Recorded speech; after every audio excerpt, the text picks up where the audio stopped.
Hello மக்களே, welcome to P2 narrates. இன்னைக்கு நம்ம சேனல்ல ஒரு உண்மை சம்பவத்தை பத்தி தான் பார்க்க போறோம்.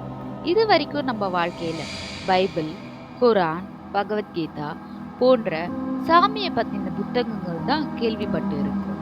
இந்த உலகத்துல நல்லதுன்னு ஒண்ணு இருந்தா அதுக்கு சரிசமமா கெட்டதுன்னு ஒண்ணு இருக்கதானே செய்யுது. அதே மாதிரி இந்த கெட்டதுக்குன்னு ஒரு புத்தகம் இருக்குன்னு சொன்னா நம்ப முடியுதா? நம்பிதான் ஆகணும். கெட்டதுன்னு சொன்னாலே அதுக்கு பேர் போனது சாத்தான். அந்த சாத்தானுக்கு ஒரு புக்கா? ஆமா, 1000 வருடங்களுக்கு முன்னாடி உருவாக்கப்பட்டது. அதுதான் தி டெவில்ஸ் பைபிள். இது இந்த உலகத்திலே ஒரே காப்பியை கொண்ட பைபிள் என்றும் அழைக்கப்படுகிறது.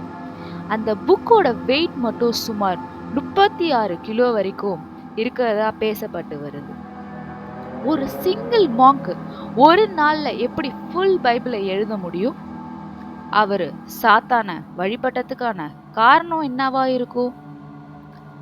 இது மாங்கோட சாதனையா இல்ல சாத்தானோட வேலையா? டுடே இதோட ஃபுல் மிஸ்ட்ரி அண்ட் சீக்ரெட்ஸை நம்ம டீகோட் பண்ண போறோம். வாங்க ஸ்டோரிக்குள்ள போலாம். The birth of the devil's Bible.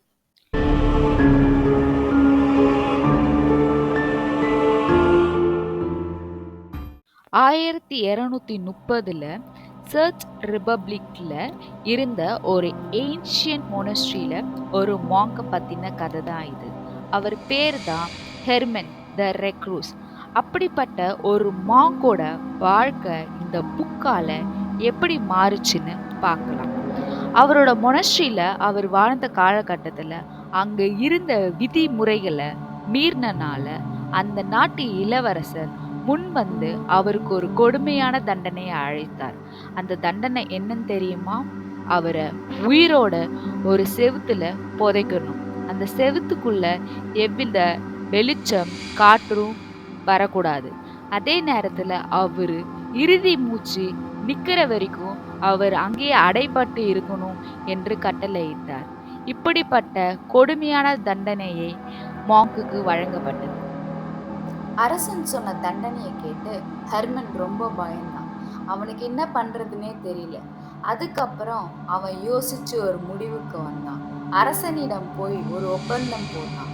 ஒரே நாள்ல இந்த உலகத்திலே மிக சிறந்த நூலை நான் எழுதி தரேன், நீங்க என் தண்டனையை தள்ளுபடி பண்ணுவீங்களா அப்படின்னு கேட்டான்.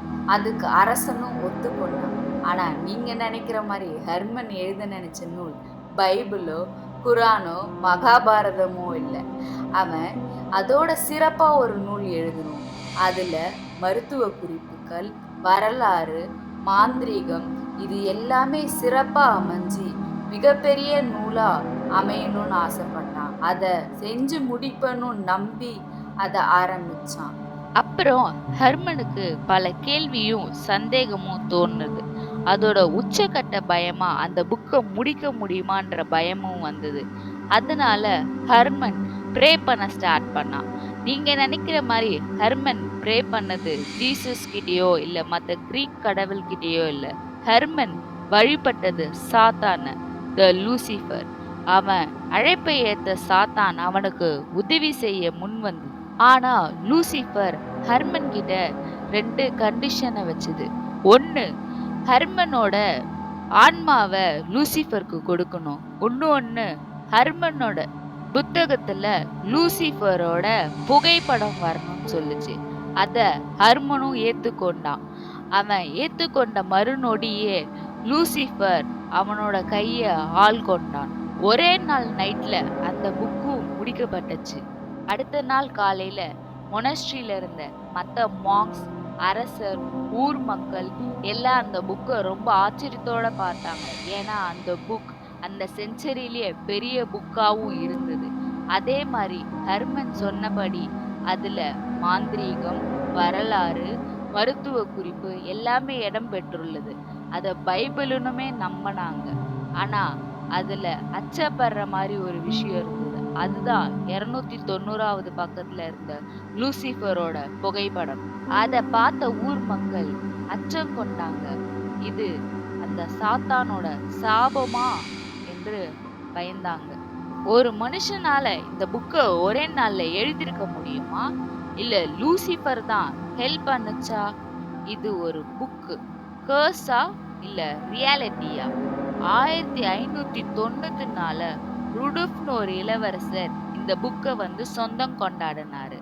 அது மட்டும் இல்லாம அந்த நேரத்துல அவரு சாத்தானையும் வழிபட்டாரு. அதோட பிரதிபலனா அவரு மனநில பாதிக்கப்பட்டு அவரோட பதவியும் இழந்தாரு. அது மட்டும் இல்ல 1655ல பேலஸ்ல நடந்த ஃபயர் ஆக்சிடென்ட்ல ஒரு மாங்க் இந்த புக்க ஜன்னல் வழியா தூக்கி போட்டாரு. அப்பயும் இந்த புக்குக்கு எந்தவித சேதாரமும் ஆகல.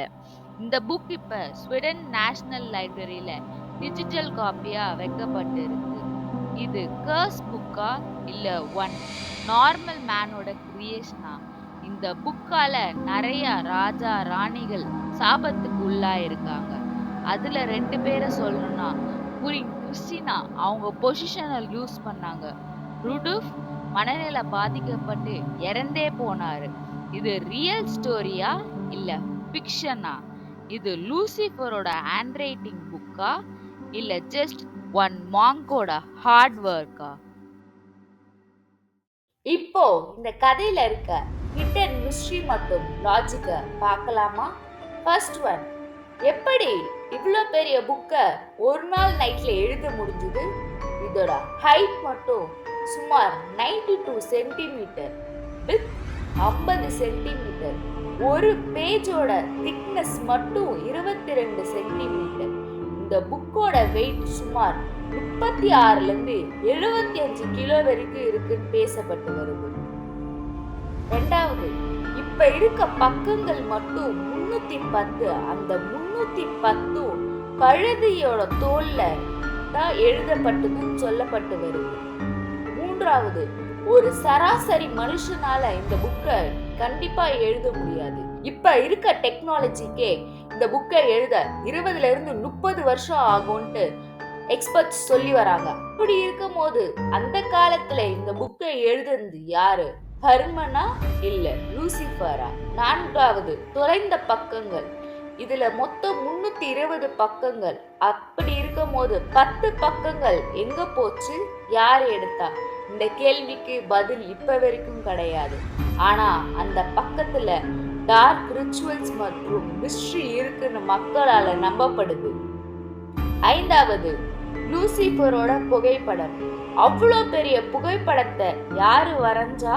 யாரோட கட்டாயத்தினால ஹெர்மன் அந்த படத்தை வரைஞ்சாரு? இது நம்மளுக்கு வந்த வார்னிங்கா? வாங்க இப்ப இந்த கதையோட சாபத்தை பத்தி பார்க்கலாம். இத ஸ்வீடன் சோல்ஜர்ஸ் இந்த புக்க திருடிட்டு போனாங்க. திருடிட்டு போனதுல இருந்து அவங்களுக்கு நிறைய பிரச்சனை ஏற்பட்டது. அதுக்கப்புறமா இந்த புக்க ராயல் லைப்ரரியில வச்சிருந்தாங்க. அப்பையும் மிஸ்ட்ரியான ஒரு ஃபயர் ஆக்சிடென்ட் நடந்தது. மக்கள்லாம் இந்த புக்க சபிக்கப்பட்ட புக்குன்னு சொன்னாங்க. எப்படி ஒரு மாங்கால ஒரு நாள் நைட்ல இவ்வளோ பெரிய புக் எழுத முடியும்? அதுவும் கையெழுத்துல ஒருவித மாற்றமும் இல்லாம. மிஸ் ஆன 10 பக்கங்கள் எங்கதான் போச்சு?